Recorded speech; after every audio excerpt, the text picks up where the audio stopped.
Zamisli tortu koja izgleda potpuno jednostavno, a onda te oduševi već na prvi zalogaj.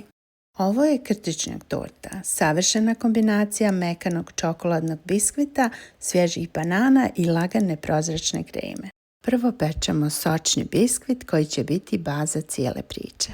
Kad se ohladi, lagano ga izdubimo i ostavimo sa strane, jer upravo od tih mrvice nastaje onaj prepoznatljivi krtičnjak izgled. Na dno slažemo banane koje daju prirodnu slatkoću i savršen kontrast čokoladi.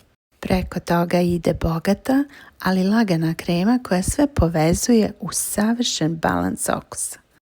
Na kraju vraćamo mrvice biskvita preko kreme i stvaramo onaj neodoljivi, pomalo neuredan izgled koji ovu tortu čini posebno. Rezultat? Dezert koji izgleda rustikalno, a okus mu je kao iz najbolje slastičarne.